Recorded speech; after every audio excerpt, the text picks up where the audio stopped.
What's keeping you awake at night, Chris? Have you got cause for legitimate concern? Yeah, but I think we would have if we were in both games, and we had genuine chances to win both of them against teams that I'm assuming are going to be pretty good. And I think we're making some assumptions early in the year in any year. It's hard to sort of work out who the best teams are. There is a long season. There's an extra game this year, but even if we had have won them, sort of be looking at it going, look, it's not a complete surprise to us. We've made some shifts that, and we've had some situations that we thought would contribute to us not quite being at our best right from the start. And if you're not careful, that can kind of bleed into further weeks. So we've got to make sure that that confidence in the long term that we have doesn't manifest in complacency in the short term. We're not just saying, oh, everything's okay. But I think the point that I'd make is if we had have found a way to win the first two games, we'd be really aware of the things that aren't going well for us at the moment. So it will get better if we do the right things in the short term. But yeah, I mean, I completely agree with everything you said about the Saints and Ross, but 2 games in, I wouldn't be trying to draw too many conclusions as to how the year's going to pan out. For me, you look a little bit snookered at the moment. Yeah, probably. I'm asking you, did you have a plan to build fitness as the season went on? You had a demanding season last year. Are you getting them all up, cherry ripe, the whole team, let's go, round one? Or we're going to build our fitness, that's the first question, and compromise seriously by the injuries to your defensive six. I don't give a stuff which club it is. If you're losing 4 of your top 6 defenders, that's going to affect a lot of things. Now, there's some issues in the middle, I know that, but yeah, that back group, if that gets dismantled, my God, everyone's in trouble. Yeah, so to answer the first question, we certainly didn't go in thinking we're so good that we can just pace ourselves through the first half of the year and then we'll hit our straps and everything will be fine. But it does remind, I don't like going too much because going back too much, I kind of think of, like, how was I feeling going into round one? It's a bit sad, really, because I didn't feel any different to going into round one the year before or the year before that. It just kind of felt the same to me. Like, if you're a little bit off, you'll probably get beaten by the good teams. And then I look around the competition and I think everyone's pretty good. So we haven't got much room to move. We're not in love with ourselves, thinking we can pace ourselves. Right. But we have had, in a similar way to early last year, some injuries. And when they're clumps of players, it can lead to you being a bit disjointed. So we've been a little challenged by personnel in the first place, and then we've deliberately, and this is a part that has been planned, we've deliberately said we're not going to hold back on getting Radaglia in, Bruin in, Ollie Henry in, Jack Bowes in, and that kind of we were really stable in the last half of last year, and we're a bit unstable at the moment. So what we're seeing is kind of not, we'd prefer it wasn't happening, but it's not unexpected, and we think we can arrest it relatively quickly. But and then, yeah, those players, there's Tom Hawkins coming in. That's been deliberate, understanding the risks of him not being at his best. I don't think he'll be at his best this week either, but he's more valuable to us getting minutes at AFL level than he is running around in the twos. And there are others as well. So, yeah, we think we'll build, but no one should interpret that as, it'll be fine. Because if we don't fix a few of the problems we've got, you can fall behind pretty quickly. One of the problems is, giving up scores on turnovers. I mean, there's a million stats, you know that. Yeah. And they don't mean a lot, some of them. They mean plenty, others. The scores on turnovers in the first 2 games this week hasn't been fantastic. Defensively, you're not there strong enough to stop it, but is there concerns in the middle of the ground, around the ground? Ground balls an issue? Yeah, so all those things I think are a little bit different. And the scores from turnovers, I'm assuming we're being compared against ourselves. That's always been a real strength of ours. But it's one of those really broad stats that you've got to dig into a little bit deeper. I mean, there's only 3 ways to scores, and kick-ins really don't count. So stoppages and turnovers. So we've had a lot of situations in particularly round one, where we've had super looks going forward with an outnumber. And if you turn that over, the opposition have got an outnumber somewhere else. So there's your score from turnover. And then there's the congested situation where it's just the ball sort of bobbles out a little bit, turnover and congestion. They're very different situations. So it is an issue for us. And it's just a bit of a reminder on some of the things that we've prioritised really strongly, not only over the last 12 months, but probably the last 5 years, that we need to go really well for us to be a good team.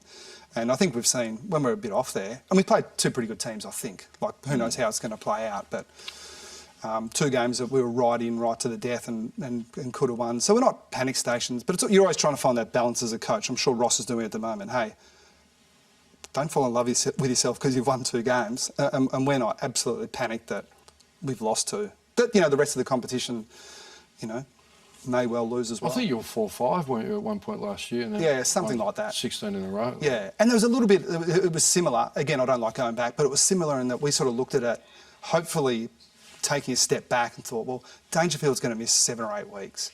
Holmes is going to miss, Radagly's going to miss, Myers is going to miss. When they come back and we're a bit more stable, things could, if we do the hard work now, we could get on a bit of a roll. And there's no reason to think that we shouldn't have that optimism now. But it's not a blind faith that, looks like complacency. Will you lose Reece Stanley, who was subbed out after an odd ruck incident?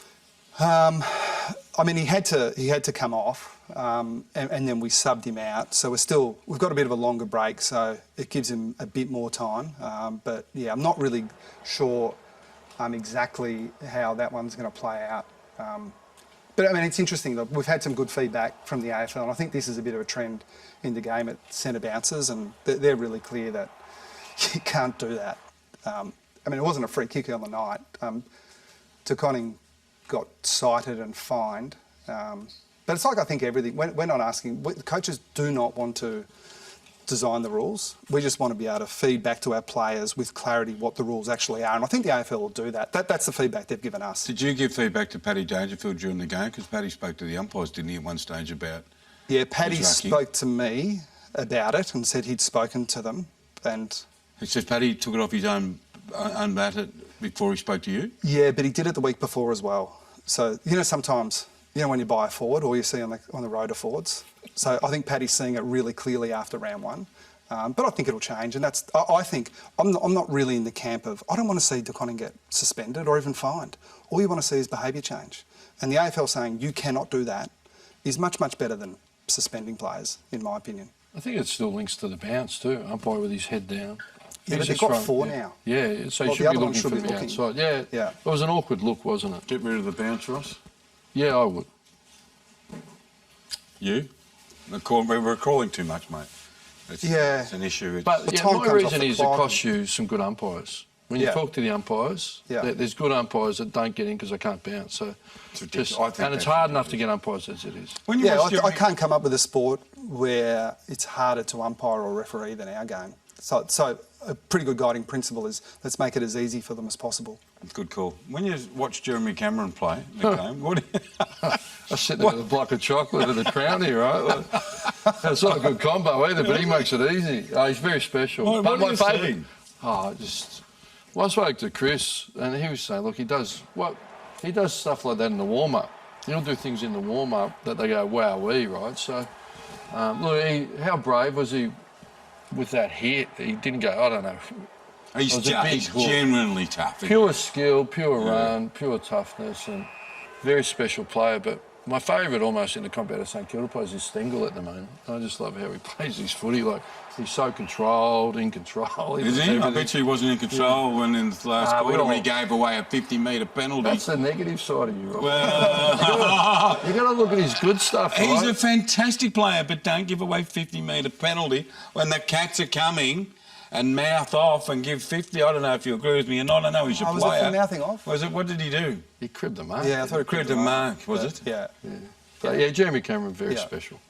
How's he come through the knock? No, he's fine. He's got bigger fish to fry at the moment. His wife's heavily pregnant, so it's a great time in his life. And I think we constantly, and Ross coming back to it, you marvel how tough they are.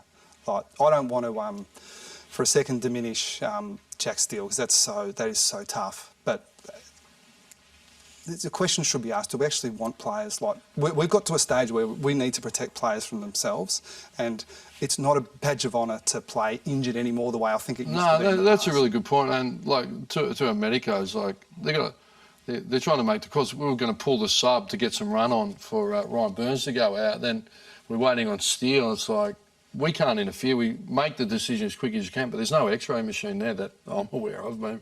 So they're trying to, it's an incredibly pressured situation, but we need to protect players. Yeah, to cause any long-term harm to them would be, beyond our comprehension what we want to do. The Moment, brought to you by PointsBet. Low kick goes up to the wing, and the lights have gone out. The lights have gone out at the Gabba. Oh no! Oh no! Well, lights have gone out here at the Gabba. They have just completely gone out. Darkness has enveloped the Gabba. About 80% of the Gabba is in darkness. More light towers, and it looks like 3 of them have gone out. Just incredible scenes on Friday night football. You just never know where the game will take you. Lights out. It's like the night grand final when the St Kilda supporters ran on with ramp and burnt the post down at Waverley? Turn up a bit. At least we didn't vote, so the society has moved on to some degree. Where's the tension point between the AFL's priority to complete a game and what's actually fair on elite athletes and teams? And this tested, I think, the limits of that. Oh, I'm not sure how elastic it is from a professional elastic. athlete. Yeah, well, we know it's very elastic. So an hour seems too long, but I think that's an arbitrary hour, isn't it? You're discussing off air. So, look, from a player point of view, I'm not too sure. I'm not the sports scientist be able to tell you more. And I'm just back in the game. Chris might have a bit more. No, give us the coach's view. What were you doing? Well, it depends if I'm up or down. Yes. And Now, I've experienced it at Richmond in Adelaide. It was a big storm, lightning, forced off, we waited. And then I think it was a 20-minute delay back then. That would have been in the early 90s. And then the score would stand as long as it was after half-time. So it seems like there's more leeway in it. It's probably linked to the broadcasters, obviously. And you lived through a 45-minute delay with Buddy's 1,000th goal last year. There was only 6 minutes left in the game that was well decided. Yeah. So you have some experience on this, right? Yeah, I think there's just got to be real clarity because it seemed like there was a difference between what Melbourne thought should happen and what Brisbane thought should happen. Like both teams have got to get an agreed amount of time to warm back up and be ready to go. So Melbourne were out on the ground a lot earlier than Brisbane. And it's a hard one. Like if it happens 12 minutes into the game, then you've got to work as hard as you can. If it's an hour, if it's an hour and a half, probably you wait and you keep playing. But 12 minutes to go, you're 40 points down. It's kind of like, Melbourne, do you want to keep going? Very poor decision to allow Melbourne to go back on the track earlier. Why was the inequity? That must have been a mistake. I don't Had to be a mistake. That's just around communication on the night. Well, we can't have miscommunication. It's We can't. It's not that hard. But Not to at walk this into the level. rules. Not for the professionalism that we demand internally at clubs. Yeah, I agree with that. An overarching view on the dump tackle. So we saw 2 dangerous tackles, which one's going to the tribunal, one's been dealt with already. How dangerous the is overriding this? principle is safety for the player and the head. I think we're all on board with that, whether it be the bump or the dump tackle. So we used to coach tackle and dump. You hear Lee's charges talking about on the whiteboard, tackle and dump. I used to say tackle and dump. Now it's tackle and you've got a responsibility, duty of care. And I mean, that's self-evident why it shouldn't be in the game. And some of these grounds are rock hard at the minute, coming off summer. Were you expecting he's been charged to go, he's gone to the tribunal.